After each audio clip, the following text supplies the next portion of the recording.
Cœur à Cœur, une émission proposée par l'association Jardiniers du Bonheur.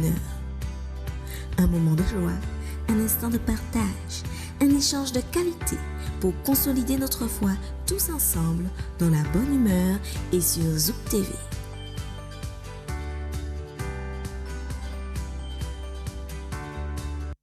Nous voici de bonne humeur. Bonsoir et bienvenue parmi nous. Merci de ce privilège que vous nous accordez de passer ce moment de discussion, de réflexion avec vous en compagnie de Manuela et de notre invité spécial qui va nous parler, Rodrigue Marron. Bonsoir et bienvenue. Bonsoir, chers amis téléspectateurs et ainsi que Pascal Guéant. Qui va nous parler de guérison. Nous en avons besoin de guérison en ces temps troublés, ces temps difficiles, ces temps de vaccination, ces temps où on a besoin de guérison. Alors là, il ne s'agit pas de vaccination. Si nous nous tournons dans la Bible, nous allons voyager au travers de Jean, chapitre 5, c'est bien ça? Oui. Et nous commençons au verset 1er. Aujourd'hui, on commence droit dans le sujet parce qu'il est important pour nous de savoir s'il y a un moyen d'être guéri. Il y a une guérison qui nous intéresse dans la parole de Dieu, celle qui s'est opérée à Jérusalem, une guérison de malades, on nous dit, à la piscine de Bethesda. Alors, on n'a pas le mot en hébreu, la prononciation, on va dire ça en français, Bethesda. Jean chapitre 5. Alors, Rodrigue, merci de nous indiquer ce qui s'y passe aux portes de cette... Après, on nous dit au verset 1er, après cela, il y eut une fête, une fête des Juifs, et Jésus monta à Jérusalem. Or, à Jérusalem, près de la porte des brebis, il y a une piscine. Et c'est cette piscine qui s'appelle en hébreu Bethesda et qui a 5 portiques. Alors, tout se passe autour de cette piscine. Oui. Alors, qui veut dire Jésus va monter à Jérusalem et il va aller à la piscine parce que pourquoi? Parce qu'il a entendu parler d'une piscine où il y a beaucoup... On nous dit cette piscine est remplie de malades.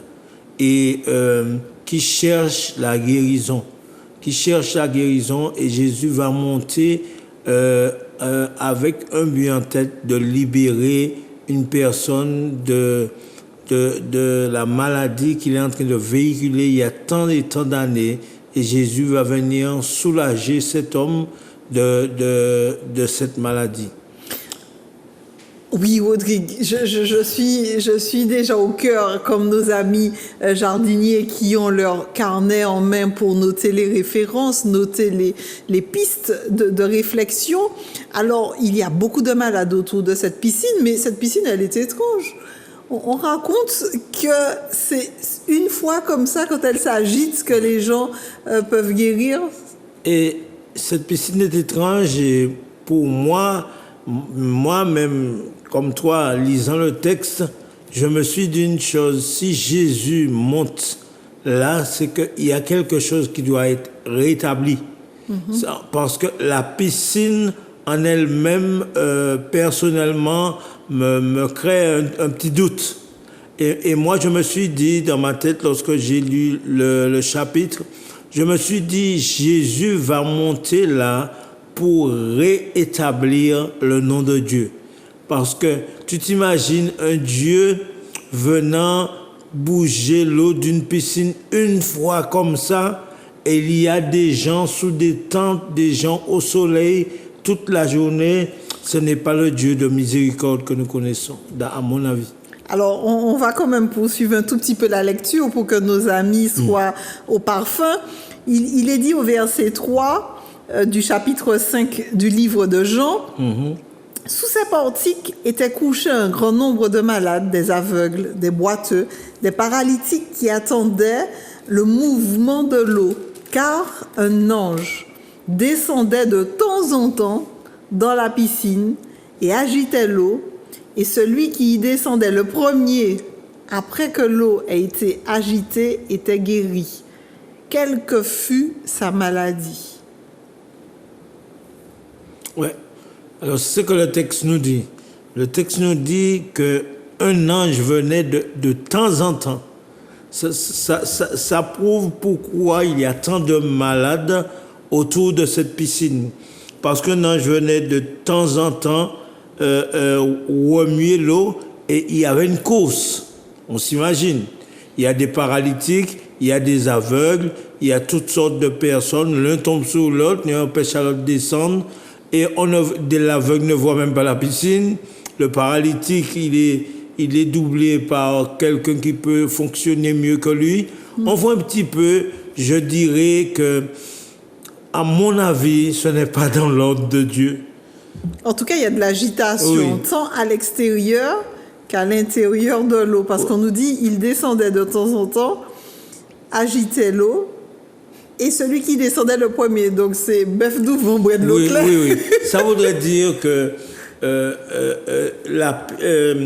ce qui se passait là, on aurait dit que la piscine là, où on dit qu'un ange descendait de temps en temps, on n'aurait pas dit que ça montre un Dieu compassion, un Dieu aimant et un Dieu amour. Ça, comme tu as dit, ça voudrait dire que c'est un Dieu qui est en train de faire de la compétition, de mettre les gens en compétition pour une guérison. Alors, quand on continue plus loin, peut-être qu'on sera éclairé. Il est dit au verset 5, « Là se trouvait un homme malade depuis 38 ans. Wow. 38 ans. C'est chaud. Je sais pas si c'est chaud, mais ça fait des années. En tout cas, c'est quand même saisissant d'attendre 38 ans. 38 ans, c'est quand même une vie. Une vie. 38 ans, il était là, il attendait.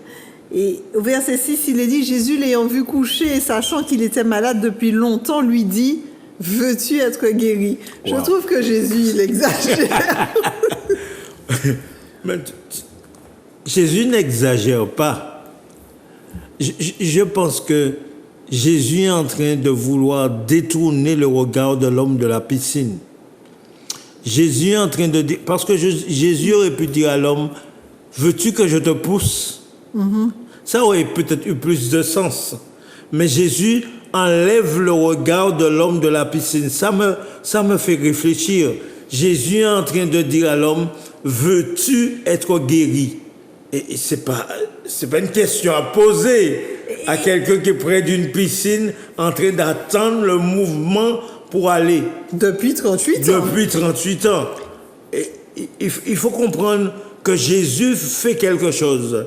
Jésus est en train de vouloir annoncer à l'homme quelque chose. Mais avant d'annoncer, est-ce qu'en quelque part, il ne teste pas la motivation, le degré de motivation de l'homme à vouloir ce qui est tant attendu, ce qui est aussi évident? Oui.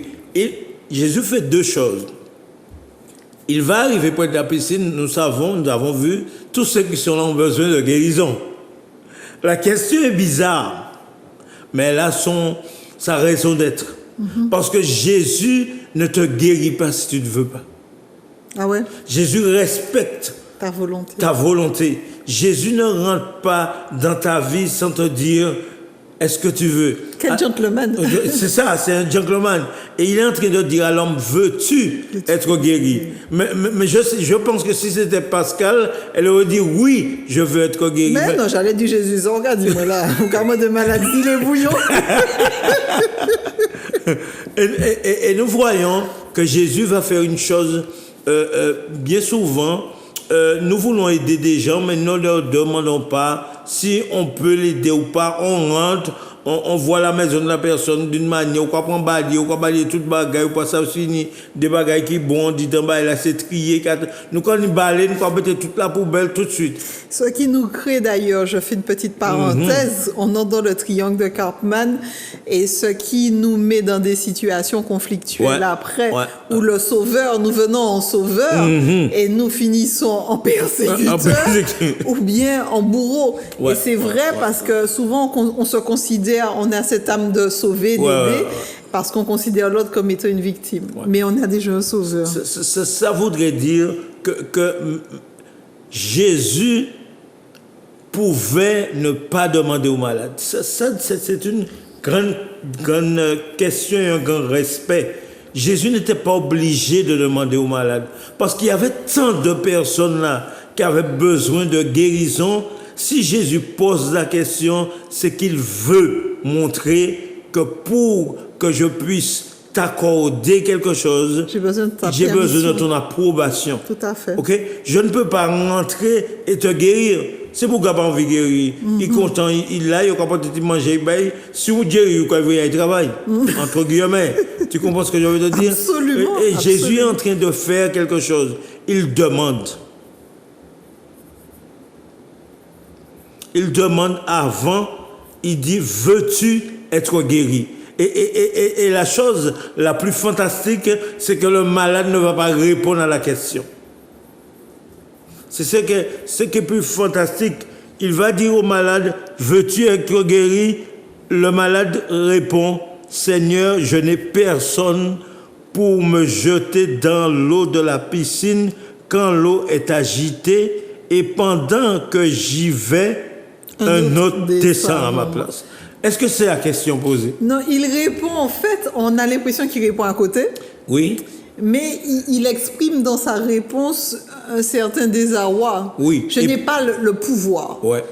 J'ai l'impression qu'il dit, tu me demandes la permission, mais je te montre que je n'ai pas le pouvoir. Ouais. Mais il est en train de faire quelque chose. Il est en train de dire à Jésus où ses yeux sont rivés. Sur la piscine. Ok? Et Jésus lui dit pas, veux-tu être jeté dans la piscine?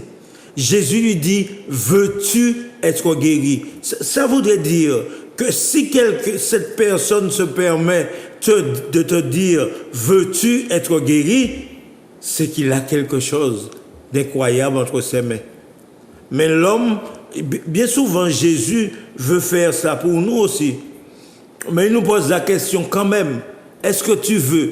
Pourquoi? Pour qu'il puisse changer notre motivation. Parce que l'homme, bien que Jésus parle, j'ai l'impression que l'œil de l'homme est en train de regarder l'eau sur les côtés, voir si l'eau ne bouge pas pour y essayer de faire des bouillards. Mais Jésus est en train de dire, veux-tu être guéri? Et l'homme est sur la piscine. Ça voudrait dire, Dieu, des fois, veut nous enlever de l'entourage que nous sommes pour pouvoir nous guérir. Mais aussi de l'agitation, parce que cet entourage suscite une agitation. Il y a déjà une agitation intérieure à cause certainement de doutes nourris. 38 ans, c'est pas 2 jours. Et il se dit, mais voilà, je suis face à cette situation depuis si longtemps. Est-ce que ma motivation est toujours intacte? Est-ce que j'en ai le pouvoir? Oui, et puis aussi, il faut voir que l'homme, on se met à la place de l'homme, comme tu viens de dire, c'est pas 2 jours. Et voir quelqu'un arriver et poser une question comme ça, c'est troublant. C'est troublant. La personne ne dit pas, veux-tu un coup de main pour être jeté dans la piscine? Et il montre aussi qu'il y a une injustice parce que tu comprends? Il dit, quand l'eau est agitée, pendant que j'y vais, un autre descend avant moi. C'est injuste en fait. Alors ça voudrait depuis le jour que je suis là. La piscine, c'est un combat. Ouais. Qui veut dire chacun se débrouille. Chacun pour soi. Chacun pour soi. Et on ne va pas dire le reste parce que c'est pas vrai. Tu comprends? Mais on se rend compte que c'est chacun pour soi. Et là, il n'y a pas d'entraide. Et cet endroit est appelé le lieu de la bénédiction normalement. Ça, la piscine. Bethesda. Ça voudrait dire quoi? Est-ce qu'un lieu, le lieu de la bénédiction, il y a du tiraillement comme ça? Alors que non, la bénédiction de l'Éternel, c'est elle qui enrichit. Elle a fait suivre d'aucun chagrin. Tu comprends? Alors, l'homme est en chagrin alors qu'il est à Bethesda. Tu comprends? Ça voudrait dire que ça ne cadre pas avec Dieu. Et ça, c'est une appellation choisie. C'est humain tout ça d'avoir décidé que c'était là le lieu de la bénédiction. Oui. C'est certainement, quand on va étudier la question en profondeur, ça remonte à une tradition. Oui, ça remonte à une tradition. Et puis, il y a beaucoup de choses à côté. Mais il faut voir, là où moi j'ai aimé l'histoire, c'est que Jésus va faire changer les choses. OK? Il va faire changer les choses et il va pas prendre 4 personnes ou 5 personnes, il va prendre une personne. Et il va lui demander, lui poser une question et l'homme, comme tu dis, va dire son désarroi et Jésus va dire à l'homme, est-ce qu'il veut être guéri? L'homme va dire, mais je ne peux pas puisque moi handicapé. Comment tu peux demander à quelqu'un qui est estropié de... Oui, j'ai pas la capacité d'aller. De pouvoir et alors qu'il n'est pas le seul. Oui, mais il est là depuis 38 ans. Peut-être que ça faisait beaucoup plus longtemps qu'il était là. Ouais, mais il n'est pas le seul à être là. Ça veut dire que, comme on a dit, chacun se bat pour sa vie. Et lui qui est estropié, il ne peut pas avancer et il n'a pas de coup de main. Il est en train de dire, je n'ai pas de coup de main. Même si moi, là, depuis 38 ans, tu as arrivé hier, si tu veux me débrouiller avec moi, il a sauvé. Tu comprends? Il a géré. Mais Jésus va faire quelque chose de fantastique. Ça voudrait dire que lorsque Jésus te demande la permission, c'est qu'il a déjà quelque chose de glorieux pour toi. Tu vois? Et Jésus va dire, quand l'homme va finir, Jésus va lui dire une chose. Ça, c'est fantastique. Et nous pouvons entendre parler de toutes sortes de guérisseurs. Nous pouvons entendre parler de toutes sortes de médecins.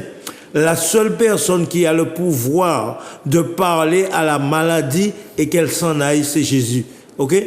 Tout le monde peut dire des choses. Tout le monde peut faire des choses.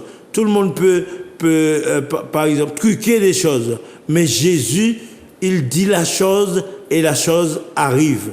Tu comprends? Et lorsque nous allons dans Jésus va arriver à un moment, il va dire à l'homme, lève-toi, prends ton lit et marche. Non, mais là, je me suis dit, Jésus exagère. Mais là, c'est un ordre. Hein? Yes. C'est pas une recommandation. Non. J'aimerais que tu Non. Puisqu'il a eu l'autorisation yes. et qu'il a compris ça, il dit maintenant, passe à l'action. Ouais, direct. Et il faut voir, il y a quelque chose. Il y a l'ordre. Il y a l'ordre qui est donné à l'homme, mais il y a aussi Jésus même va procurer à l'homme la force. Ça voudrait dire, lorsqu'il lui dit lève-toi, il lui donne déjà le pouvoir sur la maladie. Aïe, c'est trop beau ça. Tu comprends? Il dit lève-toi. Il aurait pu dire essaie de te lever. Jésus ne dit pas essaie de te lever. Il dit lève-toi. Parce que je suis la direction, le chemin et la vie. Tu comprends? Alors Jésus est en train de commander à l'homme, mais il commande à la maladie de s'écarter aussi. Aïe. Et d'ailleurs, il est dit aussitôt. Tu comprends? Alors ça voudrait dire la parole de Jésus, mes amis. La parole de Jésus nous fait comprendre une chose. Jésus est en train de faire pour cet homme. C'est mon imagination. Pour cet homme, c'est la recréation de l'homme qui est là. Jésus va dire, lève-toi. Et il ne va pas dire, lève-toi seulement, prends ton lit et marche. Mais pour le gars finit lever. Tu comprends? Le gars vient de se lever. Pascal, il chante un jour dans la jambe, il dit, prends ton lit et marche. Ça veut dire qu'avec les paroles qu'il prononce, toute la puissance lui est donnée pour pouvoir faire les 3 actions. Tu comprends? Un petit peu? Et Jésus est quelqu'un de fantastique parce que, et c'est pourquoi j'ai dit que lorsque Jésus vient près de cette piscine, il vient rétablir le nom de Dieu. Et moi, je trouve que non seulement il vient rétablir le nom de Dieu, mais dans ce lève-toi, prends ton lit et marche, il lui dit lève-toi, donc va de l'avant. Yes. Prends ton lit, c'est-à-dire tu n'as pas l'intention de camper là, c'est fini. C'est fini. C'est fini. C'est fini. Tout ça, c'est fini. Et marche. Ouais. Ça voudrait dire que tu ne vas pas retourner pour cette piscine. Mais oui, parce qu'il lui dit de prendre son lit, prends tes affaires Décampe, oui, exactement. Décampe. Parce que il y a une chose qu'il faut qu'on puisse comprendre.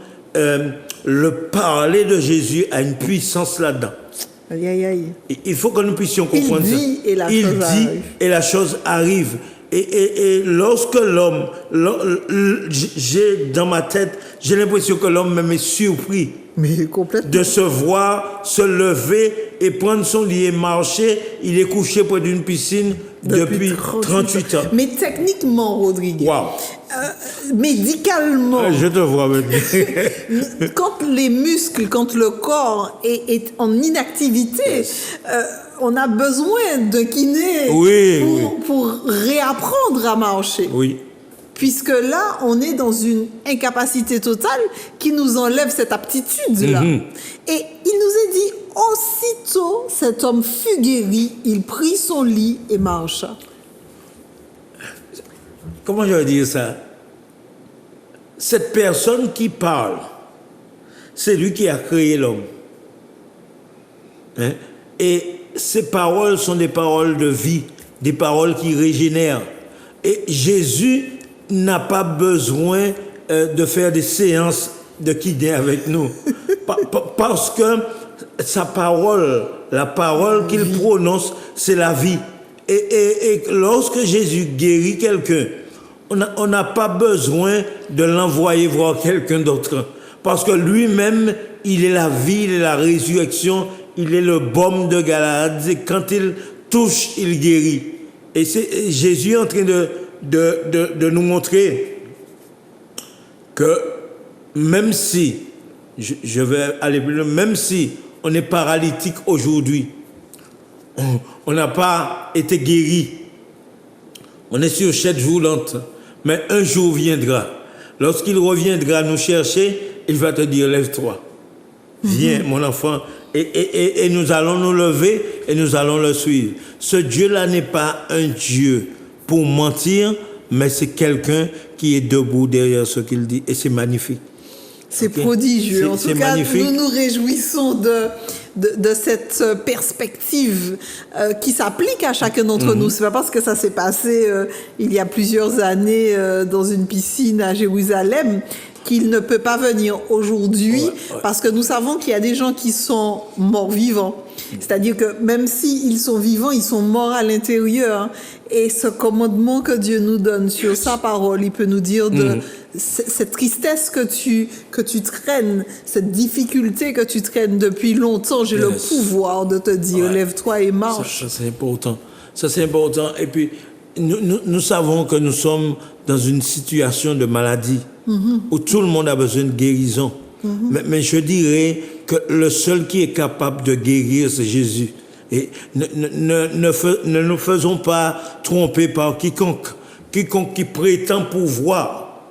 Jésus ne prétend pas pouvoir. Il dit, veux-tu être guéri?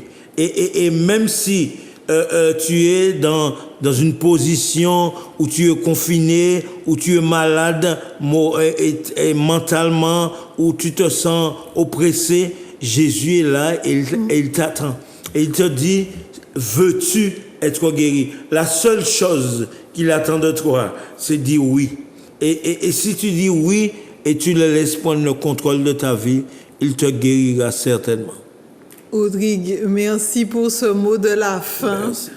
Et je glorifie Dieu de ce message de réconfort, de restauration qui nous est donné aujourd'hui. À chacun d'entre nous, il est dit, veux-tu être guéri? Alors, prenons notre lit et marchons, parce que la parole de Dieu, elle est vraie. Accordons-lui cette opportunité, cette permission. Rodrigue, merci pour cette parole de réconfort. Même si ça fait très longtemps qu'on ne s'est pas vu. Merci grandement. Merci Rodrigue. Merci à vous, chers amis. Je crois que cette réflexion parle à nos cœurs et nous permettra d'être dans les dispositions d'accueillir la guérison. Prenez soin de vous et nous vous disons à très bientôt pour un prochain Cœur à Cœur. Chimer la vie, chimer la paix, chimer l'espoir, chimer la santé, chimer la joie et puis bonheur, qu'a passé aussi Pati Chimè, jardin bonnet. Adam bel ti jardin ta la, zye ka ouvert les belles nati. Zore ka tan zorezo chanti. De la main ka menyen et puis douce, feuille et puis fleur, toute qualité coulée. En fond donc jardin bonnet mamay, vini goûter. Vini gade, vini goûter, vini manier, vini porter kachilation la vie, vini trouver Chimè la paix, vini trouver Chimè bonnet.